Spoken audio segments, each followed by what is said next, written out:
Aleluia. Livro de Apocalipse, capítulo 2, e a partir do versículo 18. Carta à igreja em Tiatira. Vamos nos colocar de pé, em reverência à palavra do nosso Deus. Diz assim: ao anjo da igreja em Tiatira, escreva: estas coisas diz o Filho de Deus, que tem os olhos como chama de fogo e os pés semelhantes ao bronze polido. Conheço as tuas obras, o seu amor, a sua fé e o serviço, a sua perseverança e as suas últimas obras, mais numerosas do que as primeiras. Tenho, porém, contra você o fato de você tolerar que essa mulher Jezabel, que se declara profetiza, não somente ensine, mas ainda seduza os seus servos a praticar a prostituição e a comer coisas sacrificadas aos ídolos. Dei-lhe tempo para que se arrependesse, porém ela não quer se arrepender da sua imoralidade.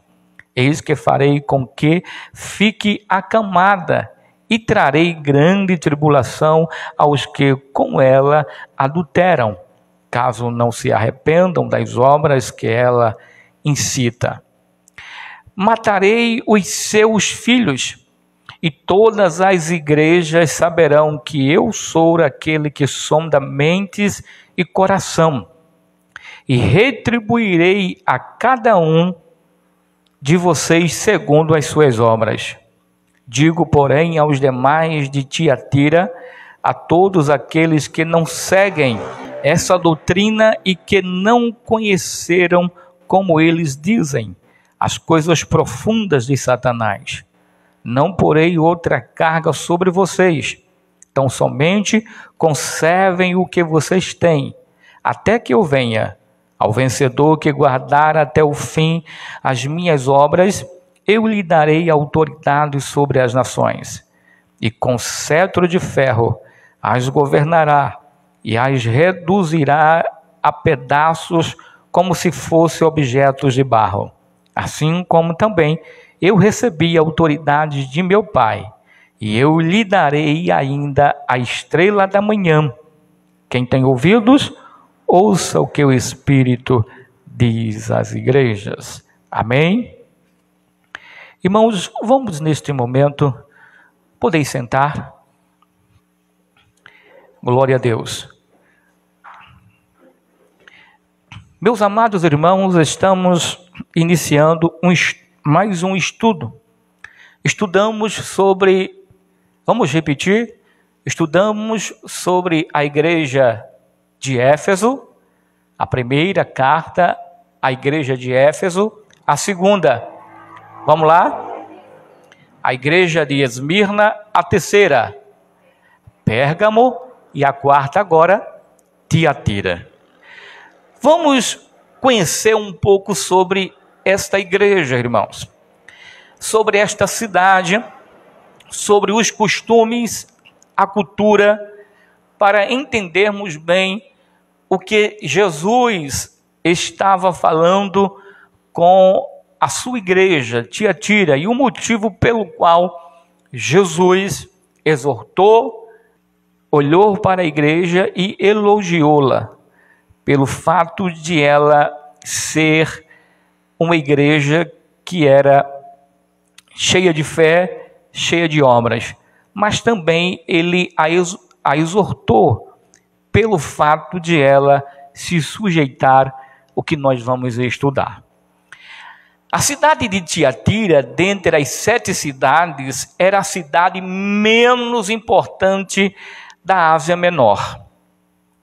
Entretanto, se observarmos, irmãos, iremos ver que a carta endereçada à igreja de Tiatira, ela é maior do que todas as outras cartas.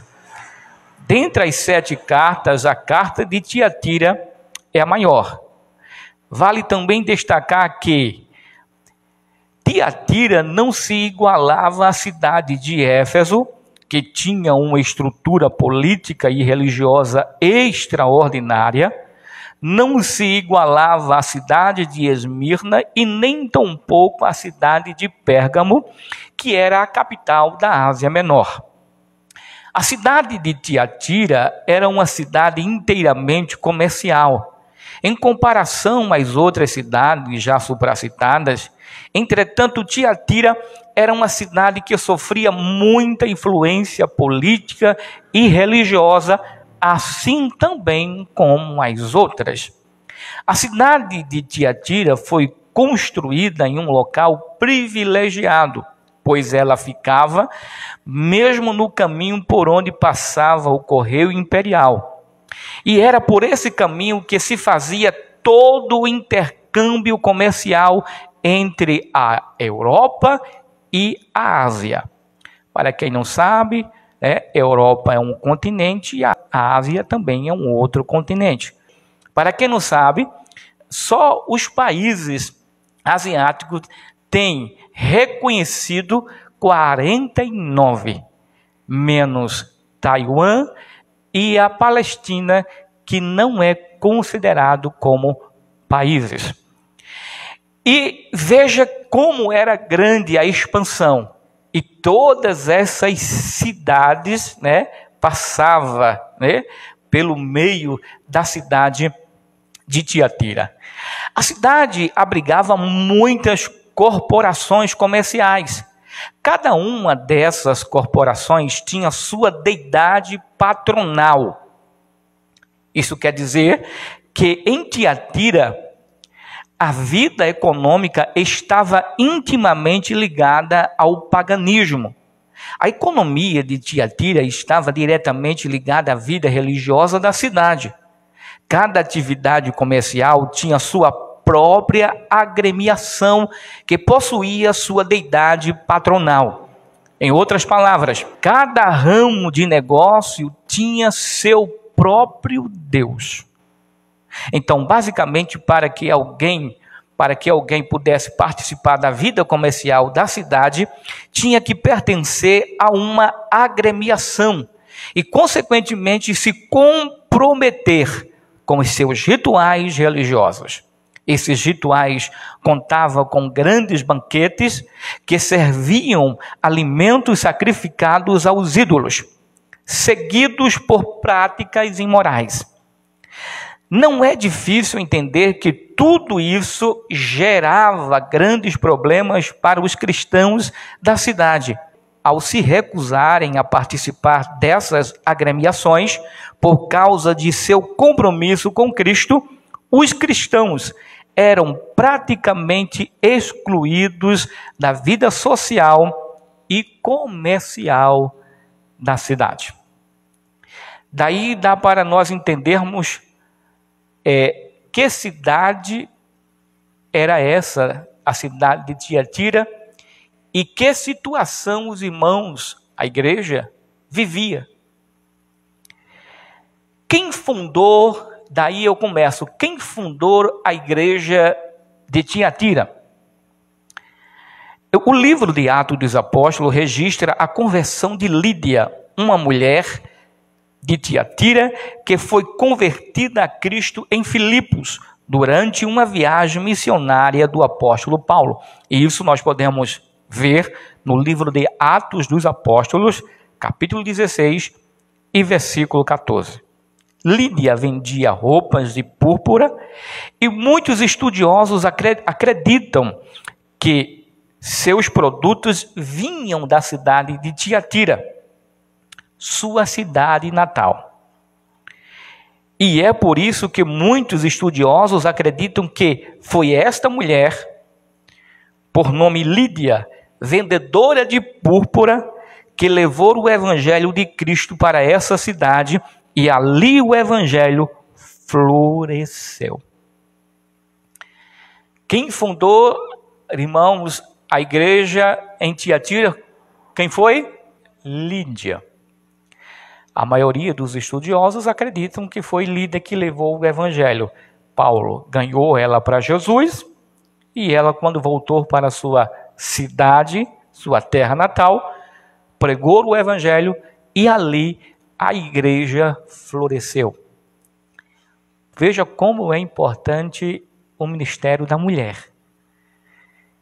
Quem desvaloriza uma mulher, irmãos, no reino de Deus é porque não conhece bem as Sagradas Escrituras. Quem fundou a igreja em Tiatira não foi Paulo. Paulo ganhou ela para Jesus.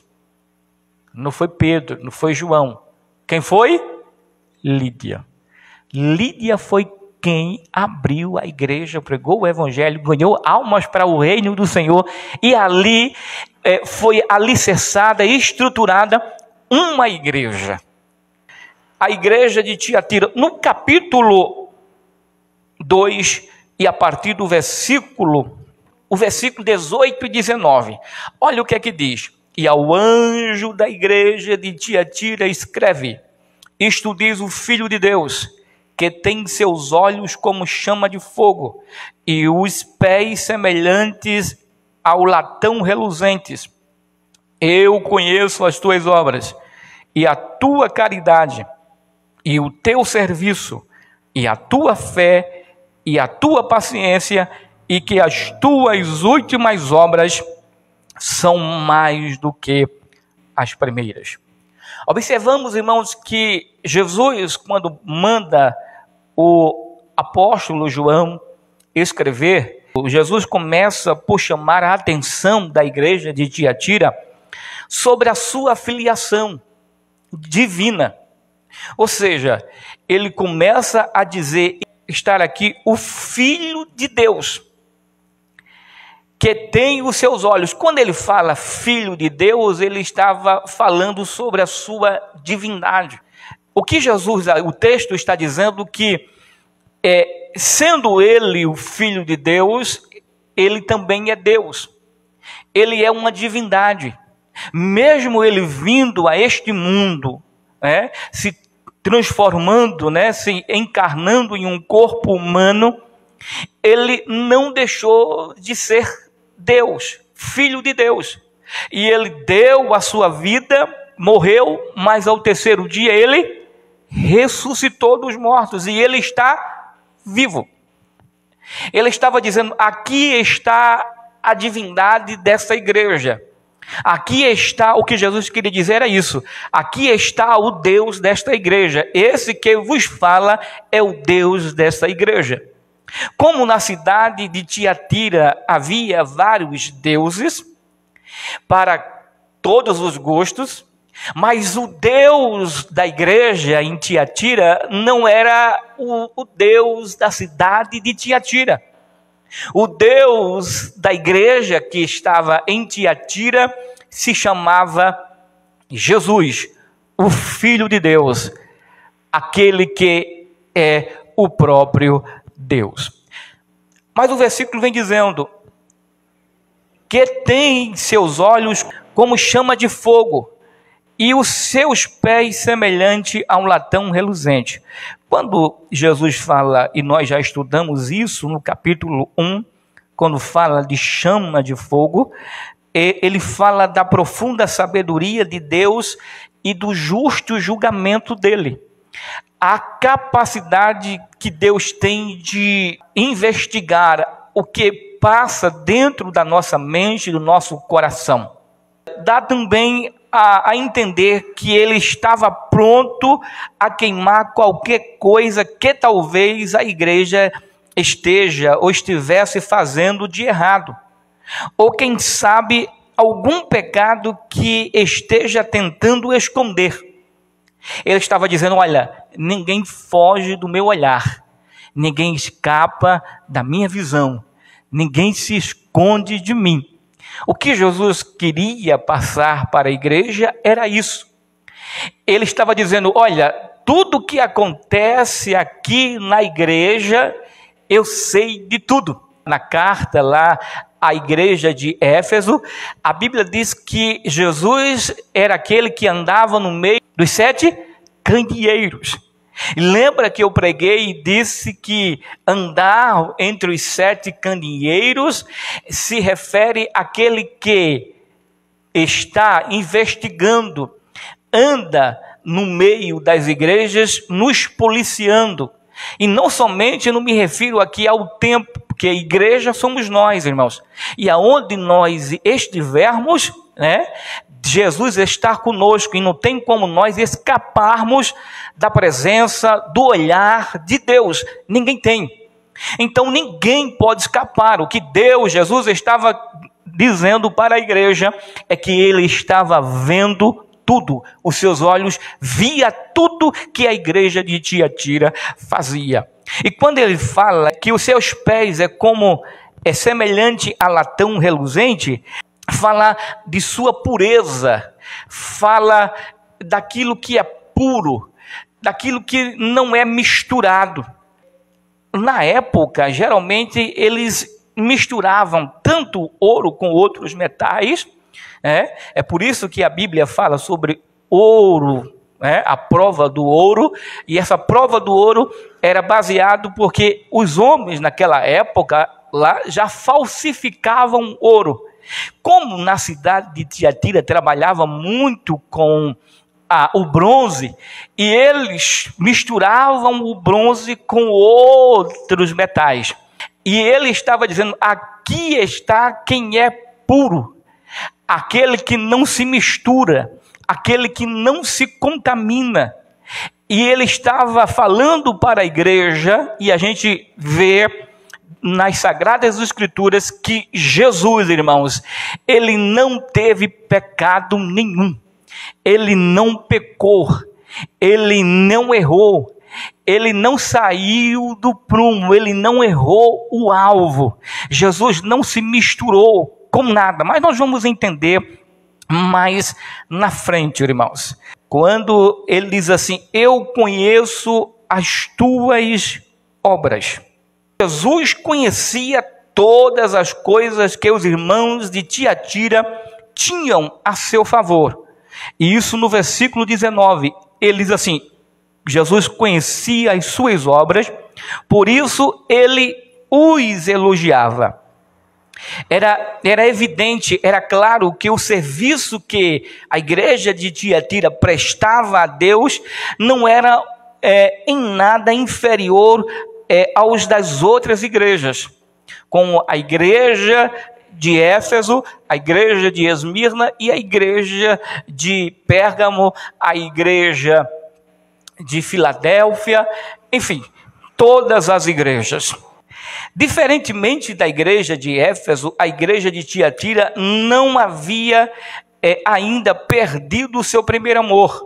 Pelo contrário, aqueles irmãos mostravam um tipo de fidelidade, um amor leal que era uma resposta e um reflexo do amor de Deus demonstrado no Calvário. Eles eram canais deste amor, que é o fruto básico do Espírito Santo, o fruto que resume e representa todos os outros frutos.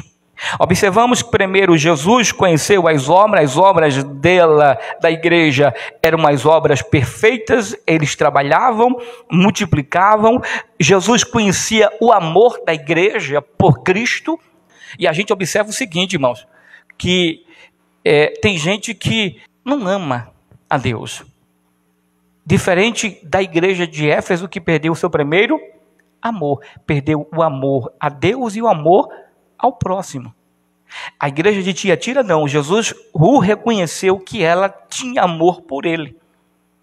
A igreja de Tiatira o amava. A Jesus disse assim: eu também conheço o teu serviço. A mesma palavra grega que é para diaconia, irmãos, também traduzida por ministério, é dada para designar o ministério dos apóstolos proféticos, diáconos e de outros líderes da igreja. É usada de igual modo como ideia de ajuda, sustento e contribuição aos necessitados. É traduzida também como socorro.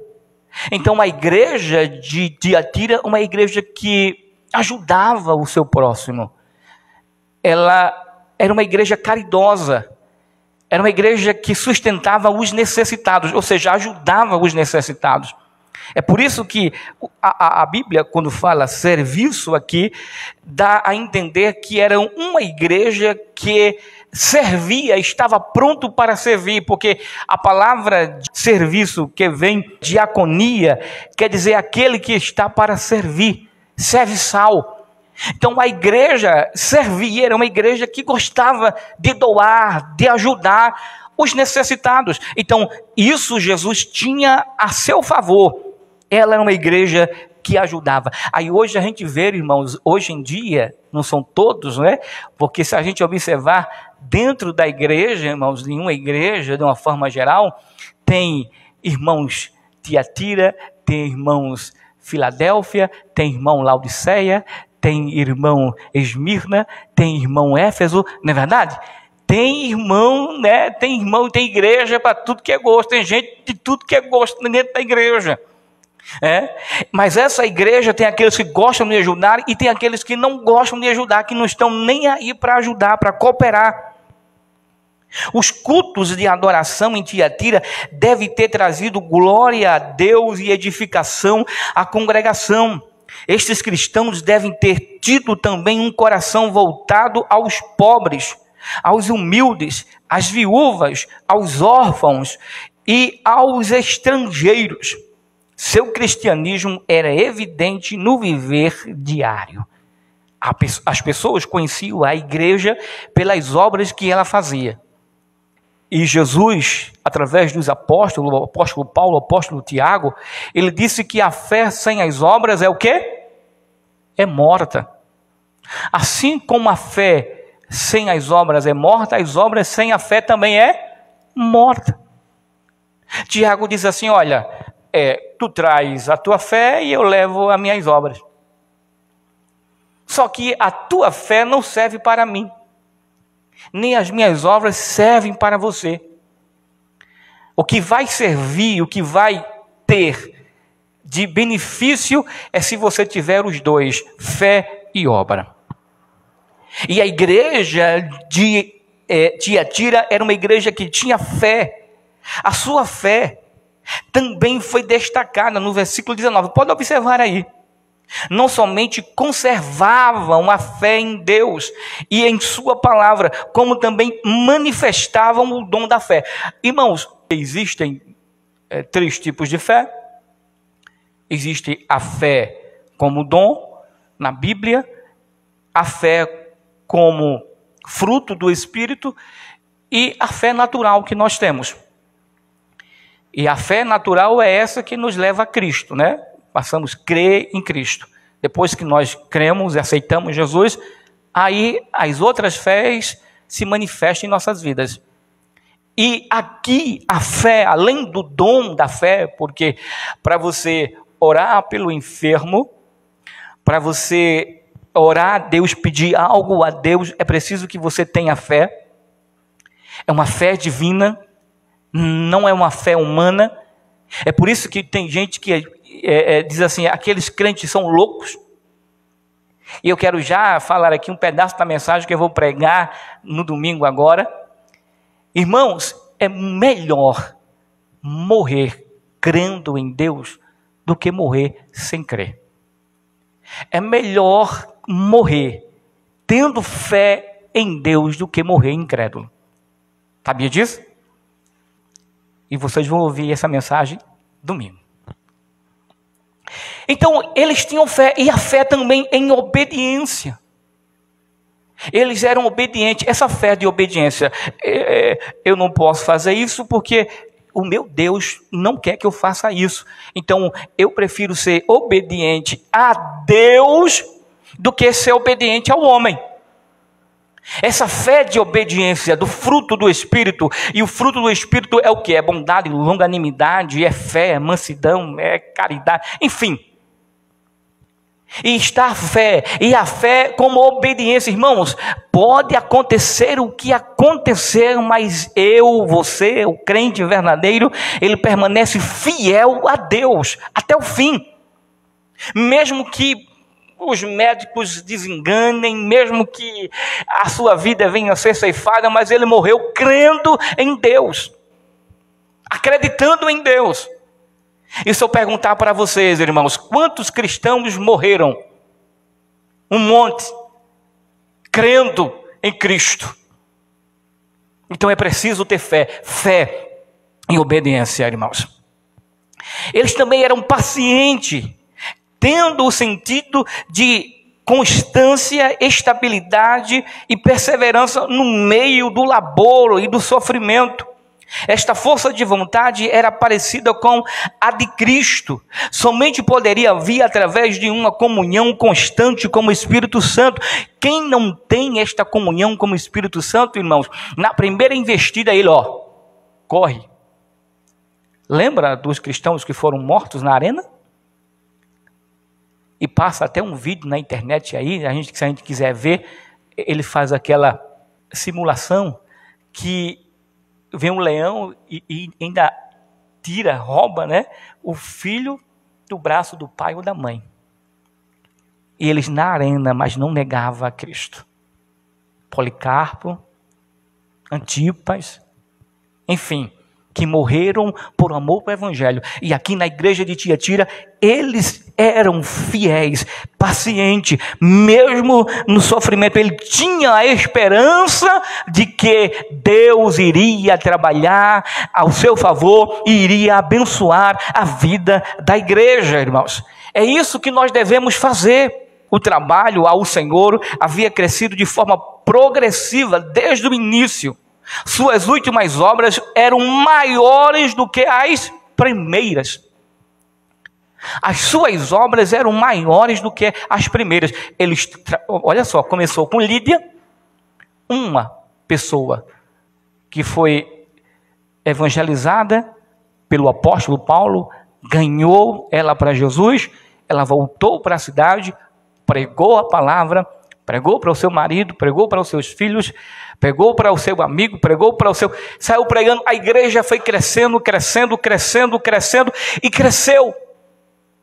Era uma igreja paciente, porque, irmãos, é difícil você olhar para esta igreja e não ver que a igreja era uma igreja de fé.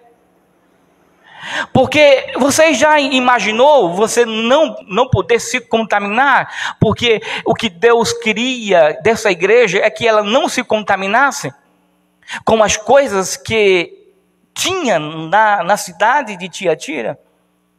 Essa questão de agremiação que os povos de Tiatira, a cidade de Tiatira como um todo, porque lá eles negociavam púrpura, tinta, era bronze, ouro e outras coisas que eles negociavam. E o interessante é que para cada tipo de negócio eles adotaram um Deus para aquele negócio. Para o bronze havia um Deus específico para o Deus do bronze. Para a púrpura havia um Deus específico para a púrpura. E essa agremiações, irmãos, era interessante. Eles tinham um grupo, sabe? Todos os comerciantes de determinada tipos, né? Eles tinham o seu Deus e eles faziam festas. E as festas que eles faziam era uma festa isolada, uma festa particular, que eles fechavam e ninguém sabia, mas lá eles, além de eles comerem alimentos oferecidos aos seus deuses, eles se relacionavam, eles praticavam atos sexuais no momento em que eles estavam ali adorando o seu Deus. Agora imagina para a situação da igreja. A igreja não podia compactuar. Imagina como ficavam os negócios, irmãos, dos irmãos da igreja. Se dentro da cidade era uma coisa cultural, é como você chegar no Oriente Médio lá, tem uma criança de 7 anos lá, né? Tem países lá, com 7 anos se casam. E se relacionam com um homem adulto. E é comprovado que muitas não morrem. É cultura, uma cultura miserável, não é não? E você chega lá, e lá é uma coisa normalizada, normal. Na cidade de Tiatira, era o seguinte, se você quisesse negociar, você tinha que adorar, você tinha que entrar na cúpula. Em determinada cúpula você tinha que entrar, você tinha que servir, você tinha que adorar o Deus, tinha que participar de reunião, de festas. E agora, ir para a igreja? Como ficava a situação da igreja? Dos irmãos da igreja? Que Jesus não queria que ela se contaminasse. Só existe um Deus. E quando ele começa a carta, ele diz assim: olha, eu sou aquele que é o Filho de Deus, eu sou o Deus de vocês. Eu sou o seu único Deus. E era isso que Lídia e outros irmãos pregavam. Irmãos, era difícil ou não era difícil para a igreja em Tiatira? Era. Como é que eles iriam se alimentar? Como era que eles iriam sobreviver? Aí vem Jezabel. Aí vem Jezabel. Jezabel, todo mundo sabe que Jezabel era mulher de quem? No Velho Testamento? Mulher do rei Acabe.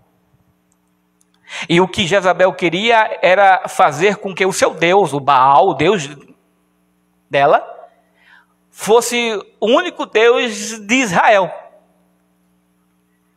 Ela apregoava isso. Ela forçou isso.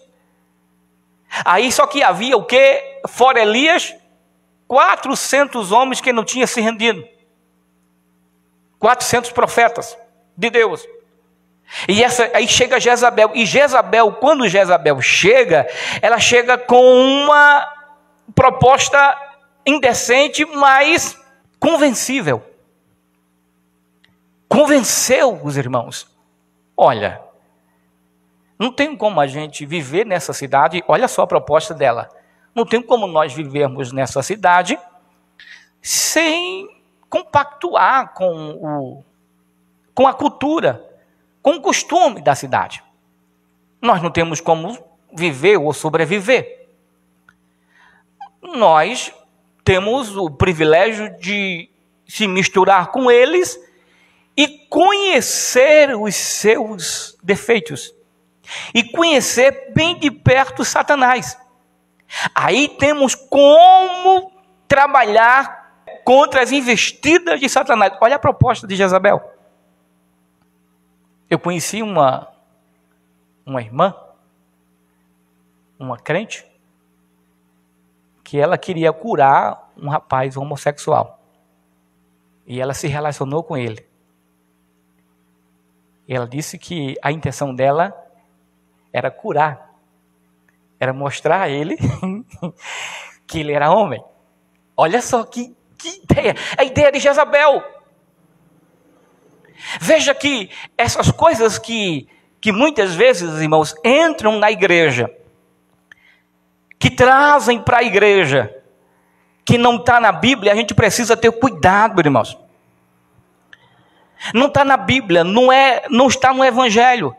O que é que a Bíblia diz? O apóstolo Paulo diz aos Gálatas, capítulo 1, versículo 8. Olha, o Evangelho é um só. Mesmo se eu vier pregar um outro Evangelho, ou se vier um anjo do céu e prega um outro Evangelho, além daquilo que eu já tenha pregado, seja o quê? Anátema. O Evangelho é um só, não muda, irmãos. O Evangelho, ele é um só, ele não pode mudar. Existem muitas igrejas por aí que ficam, inventando invencionismo na igreja. Vamos criar uma coisa nova para a igreja, vamos criar na intenção de atrair o povo de fora para a igreja. Aí vem um problema. No lugar de a igreja sair para o mundo e ganhar almas, o mundo entra para a igreja e contamina os da igreja. E é o que está acontecendo em muitas igrejas, é isso, irmãos. São pessoas crentes hoje em dia fazendo tatuagem e ainda dizem, tatuagem não é pecado. São crentes mostrando as suas carnes, provocando sensualidade, o nudismo.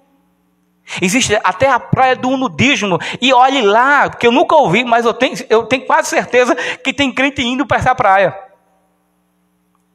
Porque do jeito que está o mundo, irmão, do jeito que as coisas estão, pode ter certeza que nós iremos ainda ouvir coisas piores do que essa.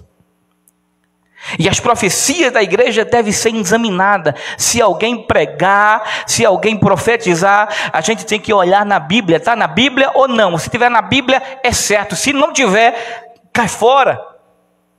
Porque eu acredito em profecias. Eu acredito. Porque se eu não acreditasse em profecia, irmãos, eu estava crendo em um Deus morto. E o Deus que eu sirvo é um Deus vivo. É um Deus que fala. O salmista mesmo disse: vocês adoram os deuses que tem olho, mas não vê, que tem ouvido, mas não escuta, que tem boca, mas não fala, que tem a mão, mas não apalpa. Mas eu sirvo a um Deus que tem olho que vê, ouvido que escuta, boca que fala e mão que abençoa. Nós servimos um Deus vivo. Então eu acredito, eu creio, irmãos. Agora a gente deve examinar bem as Escrituras para que quando vier essas heresias, a gente está firmado em Cristo e dizer: isto é mentira, não acredite, isto não é verdade. No Antigo Testamento, Deus já havia pronunciado severos julgamentos sobre aquele que tentavam adorá-lo simultaneamente a outros deuses. E Jesus mesmo disse: vocês não podem servir a dois senhores, porque um vocês há de aborrecer. Ou serve a Deus, ou serve a Baal. No Velho Testamento a gente escuta Deus falando o seguinte: o profeta que falar de si mesmo, este morrerá. Era sentença. E isso acontecia nas igrejas, acontece hoje em dia, e é preciso a gente ter cuidado. Amém, irmãos?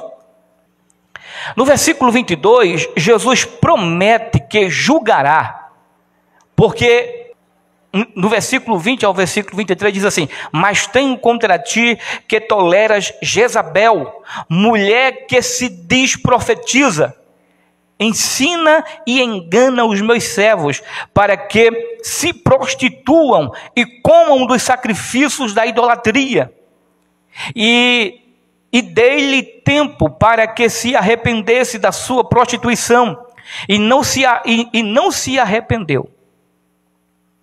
Eis que a porei numa cama, e sobre os que adulteram com ela virá grande tribulação, se não se arrependerem de suas obras. E ferirei de morte a seus filhos, e todas as igrejas saberão que eu sou aquele que sonda os rins e os corações, e darei a cada um de vós segundo as vossas obras. Está vendo? Apesar de todas as coisas boas que Jesus disse sobre a igreja em Tiatira, ele tem, contudo, outra coisa contra ela. O problema em Pérgamo parece ter se originado de pressões vindas de forças pagãs, que era o trono de Satanás. Está no capítulo 2, versículo 13. De fora da igreja. Mas o problema em Tiatira foi iniciado e fomentado por uma mulher apóstata, membro da igreja.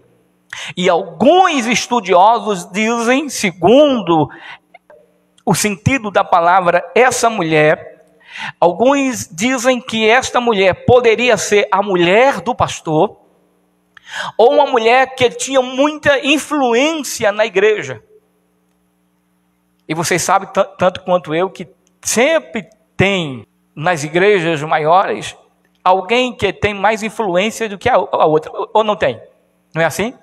E como esta mulher era uma profetisa, todos acreditavam nela. Era uma mulher que se denominava espiritual. Era uma mulher que recebia mensagem, segundo aqui, dá para entender, direto do céu. Deus só falava com ela para toda a igreja. Tá vendo? Deus não falava mais com ninguém da igreja em Tiatira, só falava com ela. Dá para a gente entender aqui. Ela recebia e passava para a igreja, e todos ouviam, concordavam, aceitavam e acreditavam. Alguns da igreja aqui, eles não comungavam com ela, mas eram coniventes com ela, com aquilo que ela dizia, com aquilo que ela pregava. Porque o problema é a gente vê que não era nem as profecias, mas o tipo de profecia, a falsa profecia, né? As falsas profecias por ela pronunciada para a igreja. E esta mulher tinha uma influência tão grande que ela manipulava todo mundo. Era como se a palavra dela fosse lei, e era lei, porque muitos seguiam ela. Na realidade, ela é pior do que Jezabel do Antigo Testamento, esposa do rei Acabe.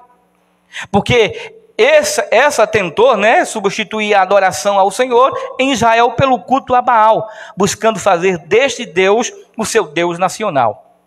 Só que esta Jezabel, que se diz profetiza, colocava suas palavras e ensinamentos acima dos de Cristo e dos apóstolos. Não somente ensinava que era lícito aos olhos de Deus cometer adultério espiritual, como também participar das adorações idólatras e imorais, como também seduzia com muita perspicácia os crentes que realmente procuravam servir ao Senhor e que lhe eram fiéis. E dei-lhe tempo para que se arrependesse da sua prostituição. Ainda Deus deu tempo a ela. E ela não se arrependeu. Olha só. Essa palavra, ela foi direcionada para ela. Essa coisa de dizer, irmãos, que Deus é só amor, é só amor, é só amor. A gente precisa ter cuidado com isso. Deus também, ele é justiça. Ele é amor e é justiça. E quando alguém erra o alvo, peca, irmãos, Deus vai lá e exorta. Não faz isso, meu filho. Não faz isso, minha filha. O caminho que você está seguindo é um caminho errado. Ele não escuta como ela não escutava. Aí faz de novo. Aí Deus, faz isso, não faz isso. E ela faz de novo. Irmãos, deixa eu lhes dizer uma coisa. Eu já falei aqui uma vez no ano de 2020. Ninguém, crente nenhum, ele cai de uma hora para outra. Crente nenhum, ele se afasta de uma hora para outra do evangelho. Se for por pecado, quando ele vem cair, quando ele vem dizer assim, eu não quero mais o evangelho porque minha vida está, já tem, ele não tem só pisado não, ele tem navegado. Ele tem mergulhado, ele tem nadado no oceano do espírito, não, do pecado. Deus falou para Jezabel, Jezabel, te apruma, te ajeita. Eu já falei para ti. Jesus deu tempo para ela da prostituição. E quando fala prostituição aqui, irmão, tem dois sentidos. A prostituição física, prostituir mesmo, prostituição. E fala da prostituição na troca do seu Deus. Ele servindo ao Senhor e servindo ao outro Deus. Deus chama isso como adultério. Porque a igreja, ela é o quê? Noiva de Cristo. Israel era mulher de Cristo. E quando Israel pecava, era como se fosse adultério. Um adultério espiritual. E Deus deu tempo para ela. E ela não se arrependeu. Eis que a porei numa cama, e quando fala cama, fala de morte. Primeiro, a oportunidade que Deus dá é o que? É leito, é enfermidade, porque Deus fere também, e está lá na Bíblia, irmão. Eu sou o Deus que firo e faço sarar. O Deus que faz o quê? Que mato e faço viver. É o Deus, ele faz o que ele quer.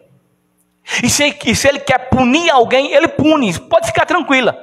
Na igreja, irmãos, quem é de Cristo, é por isso que alguns crentes às vezes, né, eu já falei aqui, traduzem, invertem, né, que todos os problemas que os irmãos passam é porque está em pecado. E não é assim, né? Mas tem doença, tem luta que é em virtude do pecado.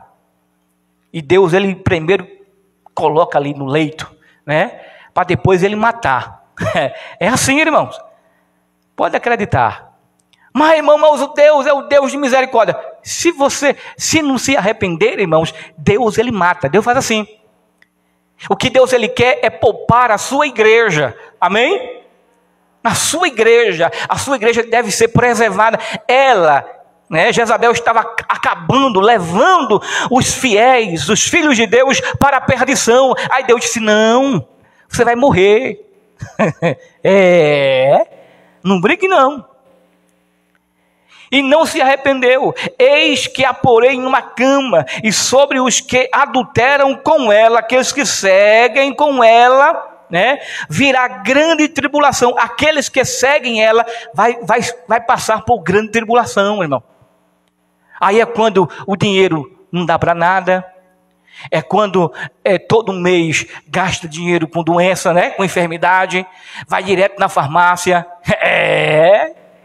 O problema é doa aqui, doa ali, doa acolá. É assim. Deus faz isso, irmão. E não tem quem tire. E quando Deus envia espírito, irmãos, seja ele diabólico, pode vir o que vier, que não sai não. Foi o que aconteceu com quem? Com Saul. Deus tirou o Espírito Santo dele e colocou nele o quê? Um espírito maligno, que lhe atormentava, infernizava a sua vida. Tinha que estar lá quem? Davi, tocando a sua harpa, para o espírito sair dele. Veja que quando alguém peca, irmãos, não é brincadeira não, viu? Se não se arrepender de suas obras, está vendo? Ainda Deus dá oportunidade, tem que se arrepender. E ferirei de morte a seus filhos, aqueles que seguiam a ela, eram discípulos dela. E todas as igrejas saberão que eu sou aquele que sonda os rins e os corações. E rins, irmãos, para os velhos, era o centro das emoções, dos pensamentos. Então, para os antigos, então por isso que Deus, ele sonda, disso aqui, sonda os rins. Deus conhece o nosso coração. Deus sabe o que é que se passa dentro de nós. Não temos como esconder de Deus. No versículo 24 e 25, diz assim: mas eu vos digo a vós, e aos restantes que estão em Tiatira, a todos quantos não têm esta doutrina, e não conheceram, como dizem as profundezas de Satanás, que outra carga vos não porei, mas o que tendes, retende-o até que eu venha. A festa que eles faziam, a comemoração aos seus deuses pelos negócios, né, deles, eram particulares, e ninguém sabia o que aconteciam lá. Mas Deus a conhecia. E o que eles, na verdade, Jezabel, a doutrina de Jezabel, era que eles deveriam se envolver com as coisas de Satanás para que eles pudessem lutar contra Satanás, contra as investidas de Satanás.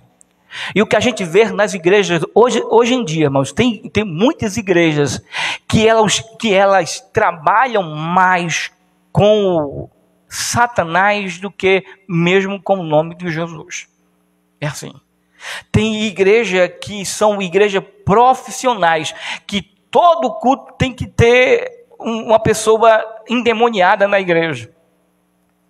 Tem igreja por aí que faz questão de trabalhar dentro desse sistema, chamar para frente, e tem mais, tem uns que são profissionais. Quando eles verem que não tem espírito, ele força a pessoa a cair. Sabia disso? Simplesmente para se promover, que ele é o cara, que ele é o cheio de Deus e que ele tem autoridade. Então, tem igreja, e o nome de Jesus, irmãos, é um nome que é pouco falado, que é pouco anunciado. Tem igreja que se envolve mais com os demônios do que com as coisas de Deus. Não prega sobre fé, não prega sobre amor, não prega sobre Calvário, não fala de Jesus, não fala de Deus, não fala do poder de Deus. O que ela mais fala é Satanás, é o inimigo. E isso é influência, com certeza, da mentalidade de Jezabel. A igreja pura e cristocêntrica, irmãos, é aquela igreja que realmente tem como Cristo o Senhor, amém? Que exalta, que glorifica, que coloca Jesus lá em cima. E muitas vezes a gente fala sobre o inimigo, mas quando a gente fala sobre o inimigo, a gente fala de Jesus. Jesus é a vitória, Jesus é o Senhor, Jesus é maior. Não é assim? Tem que ser assim. E não se envolver com ela. Eles, na verdade, estavam se aprofundando, né, com as coisas de Satanás. E a Bíblia diz assim: olha, vocês não devem de maneira nenhuma se ater a essas doutrinas. Vocês que conhecem a palavra de Deus, vocês que conhecem o Evangelho, vocês não devem se misturar. Vocês têm que se reter das coisas do diabo, das coisas que o mundo oferece, das coisas que o inimigo oferecem para a igreja. Mas o que tendes, retendes até que eu venha. Reter. E para terminar, irmãos, diz assim: e ao que vencer e guardar até ao fim as minhas obras, eu lhe darei poder sobre as nações, e com vara de ferro as regerá, e serão quebradas como vasos de oleiro. Eu quero terminar dizendo que guardar a palavra de Deus e ir até o fim, segundo as obras de Deus, Deus nos dará poder sobre as nações. E quando ele fala vara de ferro, o pastor, ele tinha o quê? Ele tinha um cajado e tinha uma vara, não era isso? O pastor, ele tinha um cajado e tinha uma vara. Para que servia o cajado? Quem sabe? O cajado servia para pegar a ovelha, puxar a ovelha. Tinha o quê? Um ganchinho no cajado do pastor. Quando a ovelha ia para tal lugar, ele ia lá e pegava. Só que o pastor, ele tinha uma vara. Sabe para que servia a vara? Para quebrar os ossos dos animais que iam de contra as ovelhas, que iam pegar as ovelhas. A vara servia para isso. Quando vinha um lobo, que o pastor ia em defesa da ovelha, ele ia com a vara e batia. Jesus nos deu essa vara, amém, irmãos? Nos deu poder para quebrar as pernas de Satanás, para quebrar o mal. Deus nos deu poder sobre as nações, amém? Que Deus em Cristo continue nos abençoando hoje, amanhã e sempre. Fiquemos de pé e vamos agradecer ao nosso Deus por esta oportunidade que Ele nos concedeu. Vamos orar. Senhor, nosso Deus e nosso Pai, nós te agradecemos nesta noite por tudo, Senhor.